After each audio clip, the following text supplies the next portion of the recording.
한 목소리로 성경 봉독하겠습니다.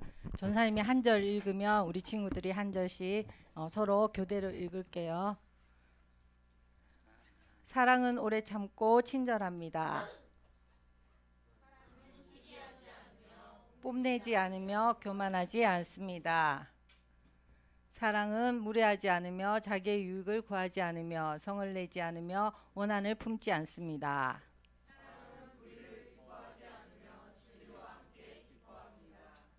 사랑은 모든 것을 덮어주며 모든 것을 믿으며 모든 것을 바라며 모든 것을 견딥니다.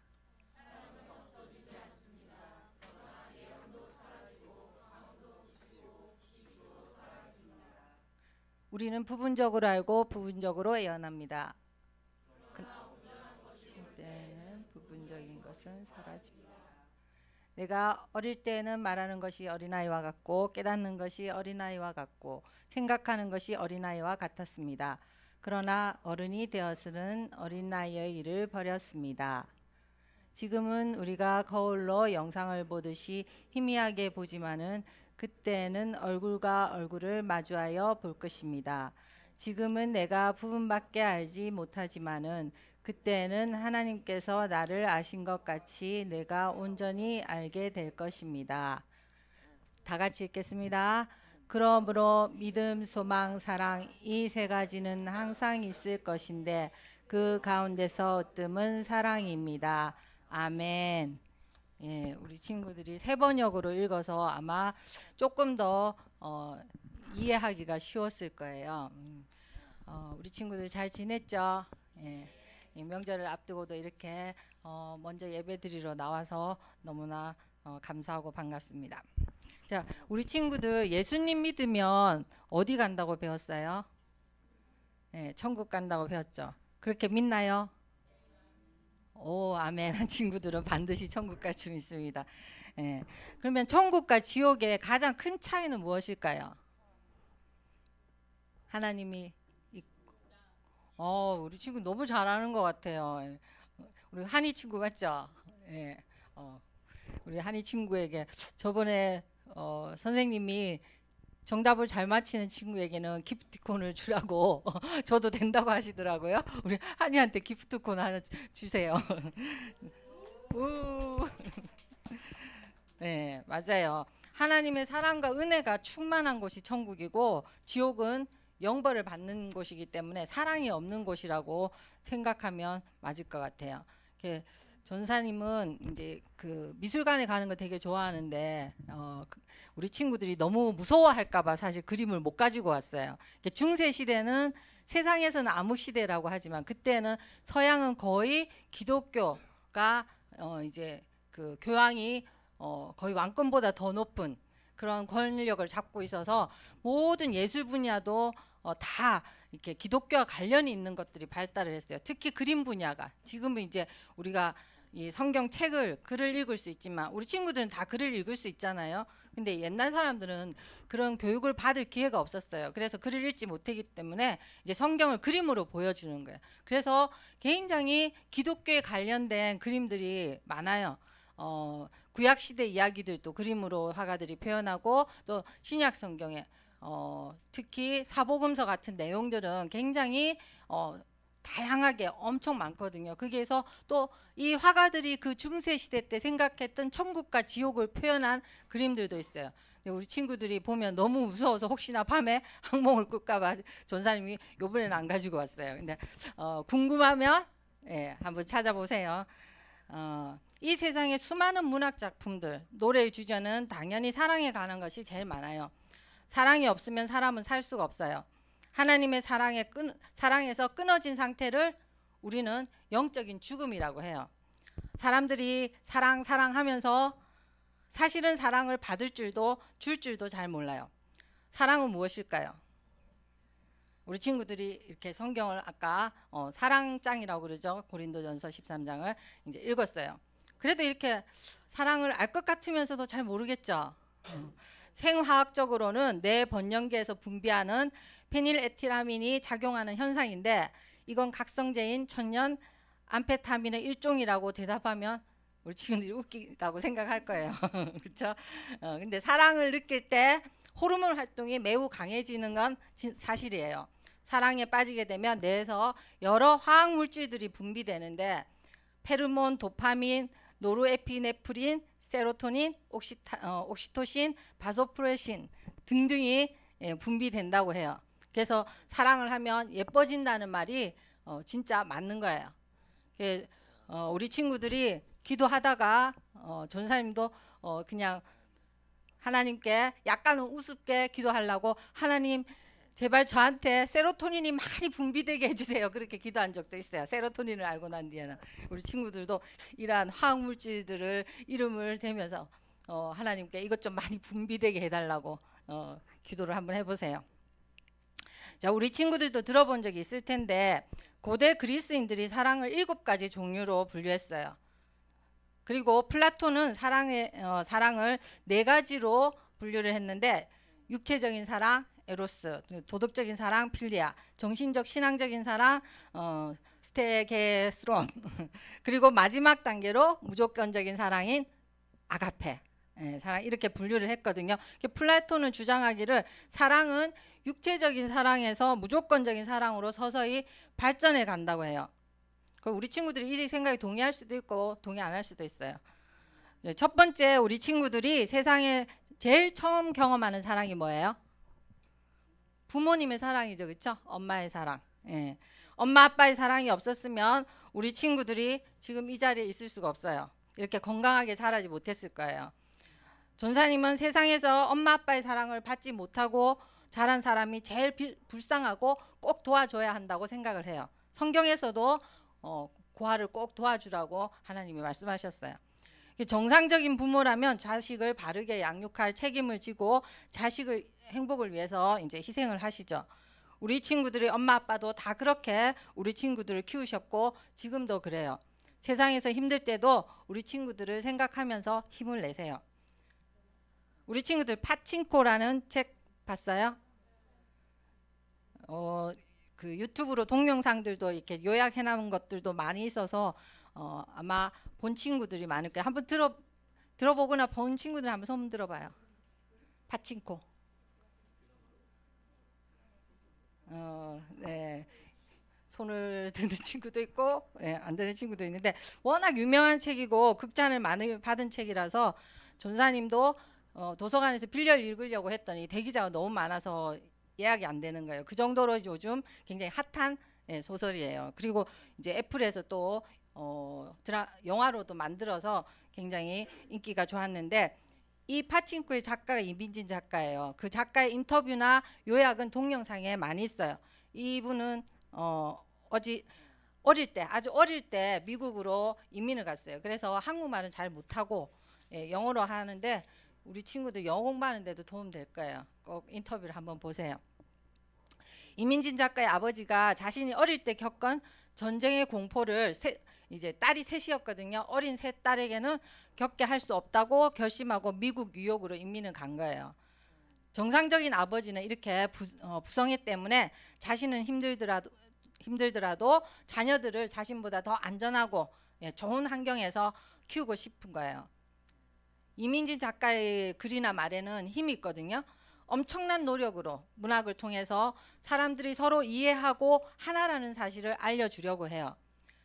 지난 시간에 우리는 이제 하나님 안에서 하나라는 주제로 전사님이 말했던 거하고 일맥상통해요. 어떤 사람의 이야기에 공감하고 그 사람과 같은 감정을 느꼈다면 그 사람과 하나가 된 거라는 거예요. 그래서 이민진 작가가 강연에서 모든 사람들을 한국 사람으로 만드는 것이 자기의 꿈이라고 그랬어요. 그 듣는 사람 다 웃겠죠.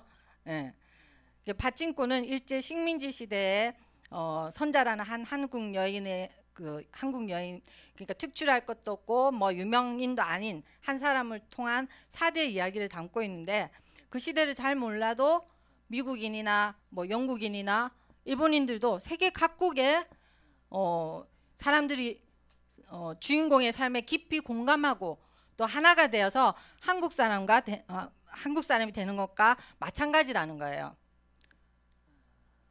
맨 앞에 이제 저자가 사인을 하면서 We are a powerful family라고 해놨어요. 그 전사님은 여기에서 영감을 받았어요. 우리 친구들이 성경을 읽으면서 믿음의 사람들의 이야기에 공감하고 내가 다윗도 되어보고 요셉도 되어보고 이런 감정을 느낀 적 많죠? 그러면 내가 요셉과 하나가 되고 또 다윗과 하나가 되고 많은 믿음의 사람들과 하나가 되는 거예요. 그리고 그 성경을 읽으면서 그 속에 있는 하나님의 마음을 안다면 바로 내가 하나님과 하나가 되는 경험을 하는 거예요. 우리 친구들도 하나님과 하나가 되는 경험. 그래서 이민진 작가는 All Powerful Family라고 했거든요. 그러니까 All은 여러 개가 있을 수 있다는 뜻인데 전사님은 하나님의 가족은 하나이기 때문에 더라고 바꾸면 될 것 같아요. 그래서 We are the powerful family. 그러니까 우리 친구들과 우리는 모두 강한 하나님의 가족인 거예요. 아멘. 네. 자, 우리 친구들이 좀 더 자라서 이제 유치원이나 동네 놀이터에서 학교에서 친구들을 사귀게 되죠. 전사님도 친구가 좋아서 얘기하다가 너네 집까지 가자 하면서 같이 갔다가 또 헤어지기 싫어서 아니야 오늘은 너네 집까지 가자 하면서 또 다시 가고 그래서 서로 왔다 갔다 하면서 저녁에 늦게까지 몇 번씩 왔다 갔다 하면서 막 얘기하고 막 그런 적도 있어요. 우리 친구들도 그런 경험 있을 거예요 아마. 친구가 내가 나보다 더 행복했으면 좋겠다 하는 위로의 글을 보낼 때 큰 위로와 행복감을 느낀 적도 있어요. 혹시 우리 친구들 중에 난 진정한 친구가 없어요 하면서 실망한 친구가 있나요? 걱정 마세요. 우리에게 먼저 너의 진정한 친구가 되어줄게 라고 하신 분이 있어요. 너를 위해 목숨을 버릴 거야 하시고 진짜로 목숨을 버린 분이 있어요. 뻔한 정답이죠. 그렇죠? 누굴까요? 예, 예수님이세요. 사람이 친구를 위하여 자기 목숨을 버리면 이보다 더 큰 사랑이 없나니 너희는 내가 명하는 대로 하면 곧 나의 친구라. 이제부터는 너희를 종이라 하지 아니하리니 종은 주인이 하는 것을 알지 못함이라. 너희를 친구라 하였노니 내가 내 아버지께 들은 것을 다 너희에게 알게 하였습니다. 그렇죠? 친구 사이에는 비밀이 없어요. 정말 진실한 친구라며. 예수님께서 예수님의 비밀, 하나님의 비밀을 다 얘기해 주시겠다고 하시고 우리를 친구 삼아 주시겠다고 하셨어요. 우리 친구들이 예수님께서 친구들을 위해서 목숨을 버리셨으므로 진정한 친구 중에 가장 진정한 친구가 예수님이에요. 또한 누구나 예수님을 자신의 구원자로 믿어 거듭나고 그 안에서 새 생명을 얻음으로써 그분의 친구가 될 수 있어요. 성경의 우정의 가장 모범적인 예가 있어요. 전사님도 어릴 때부터 들어왔던 이민진 작가예요. 너무 귀여우신 것 같아. 성경에서 우정의 가장 모범적인 예를 뭘로 들까요? 우리 친구들 주일학교에서도 많이 들었을 거예요. 네, 다윗과 요나단이에요. 렘브란트의 작품인데 저기 모자 쓰고 있는 사람이 요나단이고 여기 안겨서 울고 있는 사람이 다윗이에요. 요나단은 다윗을 사랑하며 당연히 자기 것이라 주장할 수 있는 왕위도 욕심내지 않았어요. 아버지의 죽음의 위협에도 친구를 감쌌어요. 왕자로서 아들로서 아버지의 곁을 지키고 전쟁터에서 전사했지만 다윗의 목숨을 자기 목숨보다 더 소중하게 여겼어요. 그리고 하나님이 선택하신 왕은 자기가 아니라 다윗임을 알고 다윗이 왕이 되기를 진심으로 바랬어요. 우리 친구들도 교회 안에서 다윗과 요나단처럼 신실한 우정을 쌓아가기 바랍니다. 아멘. 네.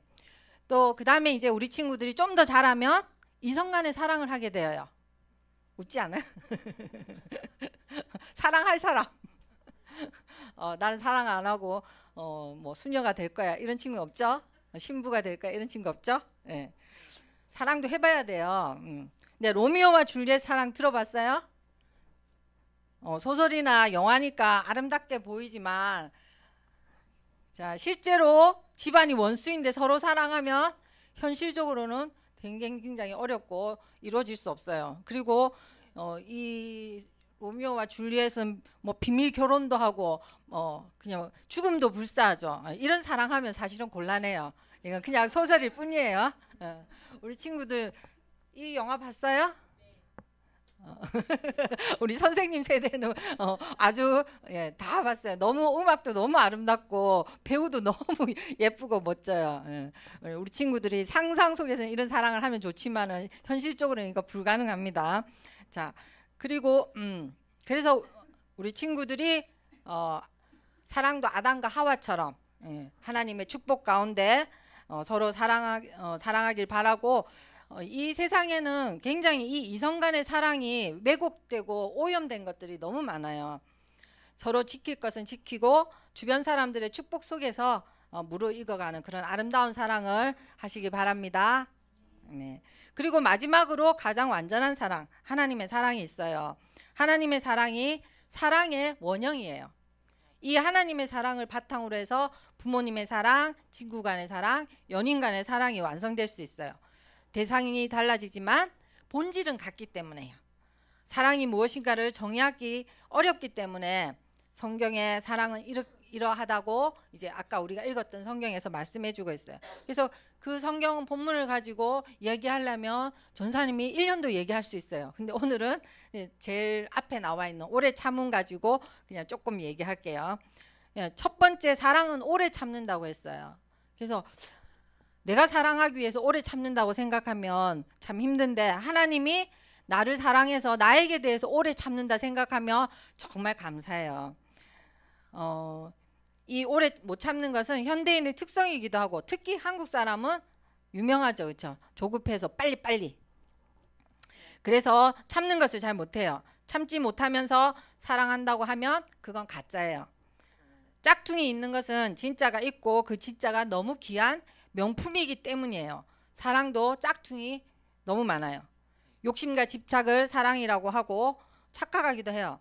포장하기도 하고. 그리고 돈에 대한 욕심을, 탐욕을 돈을 사랑한다고 말해요. 돈에 대해 오래 참는다? 말이 안 되죠, 그렇죠? 사랑의 대상은 언제나 하나님과 사람뿐이에요. 세상의 끔찍한 범죄들 중에 가짜 사랑이라는 미끼를 던져놓고 범죄한 경우가 참 많아요.